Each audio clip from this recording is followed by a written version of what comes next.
Okay, last session we will discuss about alternating quantities and fundamentals of alternating quantities and behavior of resistive, inductive and capacitive circuit. Today we will discuss about complex algebra, how we can relate the phasor quantity with the complex quantity that we are discussing in this lecture.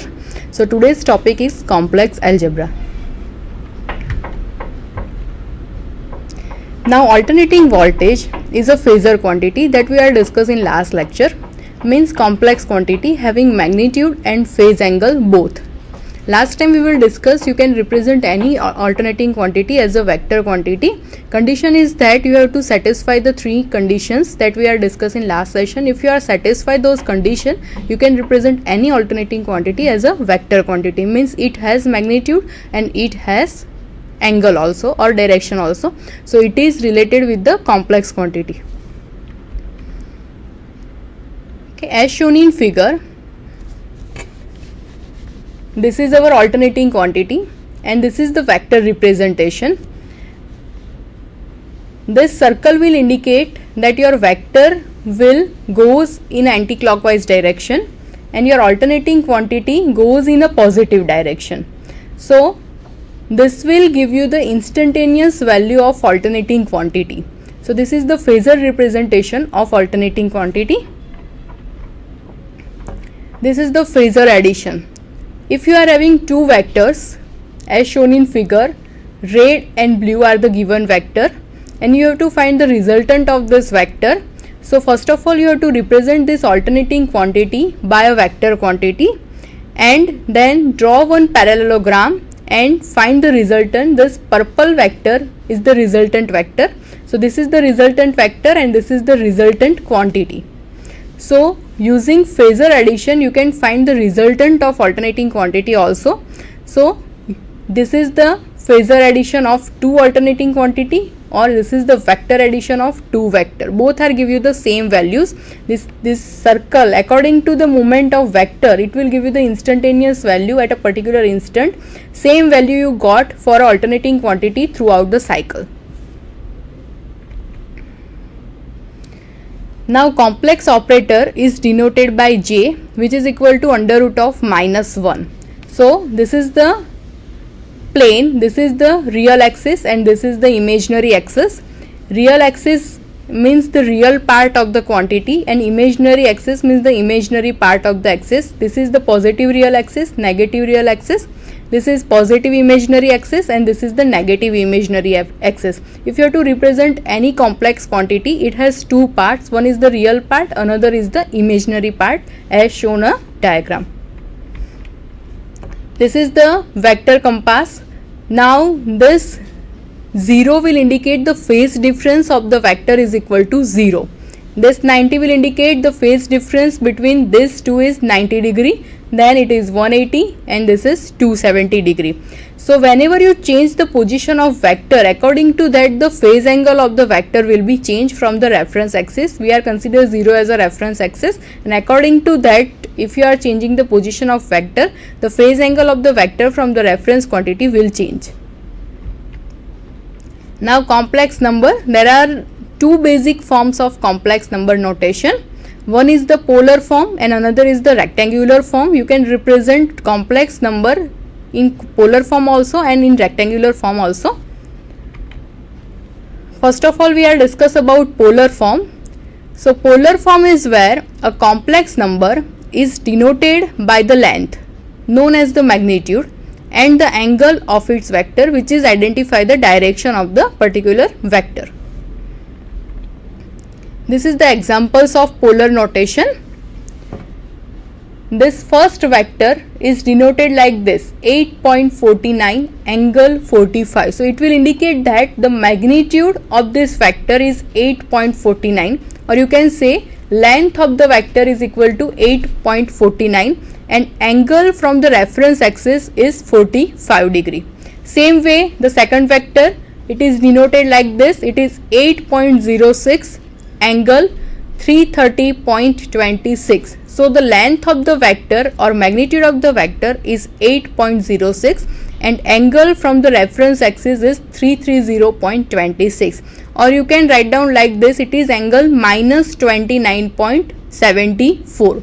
So suppose you are consider here it is 0 or here it is reference. So angle between these two is 29, but it is in a negative direction, so here it is minus 29. If you are consider the positive angle, so it is 330.26. both are same. Third one is, it is 5.39 angle 158.2, means the magnitude or length of the vector is 5.39 and the phase angle from the reference axis is 158.2. Same way for this vector, magnitude is 7.81 and angle is 230.19. So from reference axis, angle of this vector is 230.19, or you can write down like this, it is angle from the reference axis in the negative direction is minus 129.81 degree. So whenever you represent any vector in a polar form, so first of all you have to write down the magnitude or length of the vector, then this is the symbol of angle, and after that you have to write down the angle from the reference axis, either in positive direction, either in negative direction. Whatever direction you are selected, according to that you have to make notation over here. This will indicate the positive direction, so here it is 230.19, and this will indicate in negative direction, so you have to write here minus 129.81. So these are the examples of polar notation. You can represent any vector quantity in a polar form. Just identify the magnitude and phase angle of the given quantity. Now rectangular form. The rectangular form is where a complex number is denoted by its respective horizontal and vertical components. As we have discussed earlier, you are having two components, one is the horizontal component, another is the vertical component. If you are represent any quantity by a horizontal component plus vertical component, so it is represented in a rectangular form. Means, as we have discussed earlier, horizontal component is the real part of the quantity and vertical component is the imaginary part of the quantity. So if you are combine these two part and represent any vector, so it is known as the representation of vector in a rectangular form. So these are the example of rectangular form. This horizontal line will indicate the real number, means real component of the given vector, and this vertical line will indicate the imaginary components or imaginary numbers. So it is the imaginary part of the given vector. If you are represent any quantity, it is combination of real number and imaginary number, so it is represented in a rectangular form. These are the rectangular notation for a given vector as shown in figure. First vector, it is represented like this, 4 plus j4. As we had discussed earlier, j is the complex operator or in mathematical form. So 4 plus j4 means the real part of this vector is 4 and imaginary part of this vector is also 4. It is like this. As shown in a figure, this dotted line will indicate the horizontal component and this dotted line will indicate the vertical component. So horizontal component is your real part, vertical component is your imaginary part. So length of the horizontal component is 4, so here it is 4, and length of the vertical component is also 4, so here it is 4. So 4 plus j4, it is a representation of this vector in a rectangular form. Just like this, in this particular diagram, vector is drawn in a downward direction. Again, horizontal component and vertical component. Horizontal component, length of the horizontal component is 4 and length of the vertical component is also 4, but it is in a negative direction, so here it is minus. So it is represented like this, 4 minus j4. Now this vector, it is drawn like this in reference axis, or you can say in a real axis. So it is real component is 4 and its vertical component is 0. So it is denoted like this, 4 plus j0, means imaginary part of this particular vector is 0. Same way in reverse direction. So direction is reverse, so real part is minus 4, vertical component is 0, so plus j0. Again, imaginary part of this component is 0, so it is minus 4 plus j0. Same way, another vector, horizontal component and vertical component. Here, horizontal component goes in a negative direction, and vertical component is in positive direction, so it is represented like this. It is -4, this is your horizontal component or real component, plus j4, this is your vertical component. So -4 plus j4, it is the rectangular notation of the given vector. Same way, if the vector is going in a downward direction, again horizontal component is in negative direction, so here it is -4, and vertical component is also goes in a negative direction, so here it is -j4. So this type of vector is represented like -4 minus j4. So these are the rectangular notation. You can represent any vector in a rectangular position if real and imaginary part is given to you. If magnitude and direction is given to you, so you have to represent the vector in a polar form. So whatever given to you, according to that you can represent your vector in rectangular form or in a polar form. Now next is polar to rectangular conversion. Suppose you are having any vector, it is represented in polar form, then how you can convert it into rectangular form? So for that, as one vector is given like this, 5, angle is 36.87. So magnitude of vector is given and angle is also given to you. You have to convert this vector in a rectangular form. So first of all, you have to find the cos component. So first of all, put the magnitude of vector, which is 5 into cos of given angle. Angle is 36.87. So 5 into cos 36.87, which is equal to 4. So this term is indicate the real component of the given vector. Okay, so this is your real part. Now again, magnitude, which is 5. Consider here sine component, because we are consider the vertical component. So sine of the given angle, which is 36.87. So 5 into sine 36.87, it will give you 3. So this is your imaginary component. Cos component means the horizontal components, so which is real component, and sine component, it will the vertical component, so it is your imaginary component. Now real component and imaginary component is known to you, so you can represent the vector in a rectangular form like this.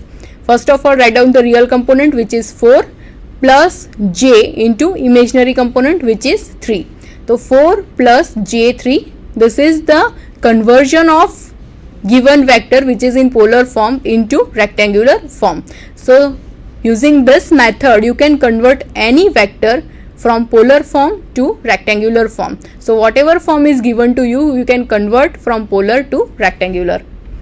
Now next is rectangular to polar conversion. Suppose one vector is given to you which is in rectangular form like this. It is 4 plus j3, and you have to convert this vector into polar form. So to convert the vector into polar form, you have to know the magnitude as well as direction of the given vector. So first of all, you have to find the magnitude of the vector. Suppose we are assuming that c is the magnitude, so which is equal to under root of a square plus b square. Now a is the real part and b is the imaginary part. So real part is 4 and imaginary part is 3. So your magnitude is under root of 4 square plus 3 square. So your answer is 5. So the magnitude of the given vector is 5. Now you have to find the phase angle. So phase angle is equal to tan inverse of b by a, means imaginary part by real part. So imaginary part is 3 and real part is 4. So tan inverse 3 by 4. So your angle is 36.87. So finally your vector is 5 angle 36.87. Initially vector is given in a rectangular form. You have to find the magnitude of the given vector and then find the phase angle of the given vector and write down the vector into polar form. So now polar to rectangular and rectangular to polar conversion is known to you. Whatever vector given to you, you can convert it according to your requirement, and by that you can make the addition, subtraction, multiplication and division according to your choice. Next is addition of two vectors. So first of all, addition and subtraction with complex number in rectangular form is very easy. So always prefer rectangular form for addition and subtraction. Okay. Now addition of complex number.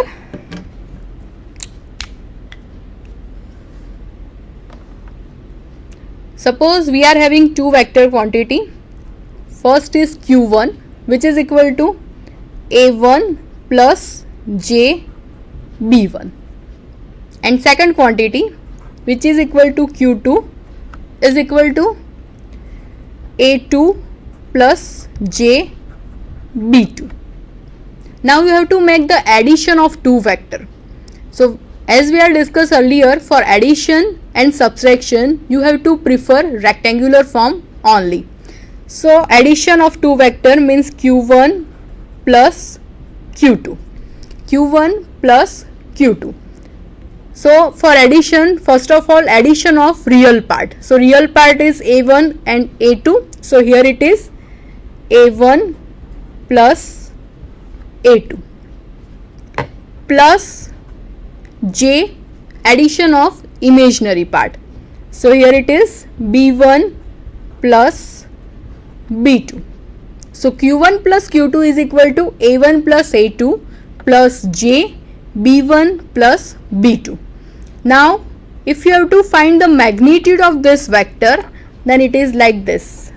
Magnitude is equal to under root of A1 plus A2 square plus B1 plus B2 square. Okay, this will give you the addition of two vector in a rectangular form, and if you have to find the magnitude, then it is like this. Square of real part, so your real part is A1 plus A2 plus square of imaginary part, it is B1 plus B2. So magnitude is equal to under root of A1 plus A2 square plus B1 plus B2 square. And if you have to find the phase angle phi, then it is equal to tan inverse of imaginary part divided by real part. So tan inverse, our imaginary part is B1 plus B2. So here it is B1 plus B2, and real part is A1 plus A2. So here it is A1 plus A2. So phi is equal to tan inverse B1 plus B2 upon A1 plus A2. So two vectors given in a rectangular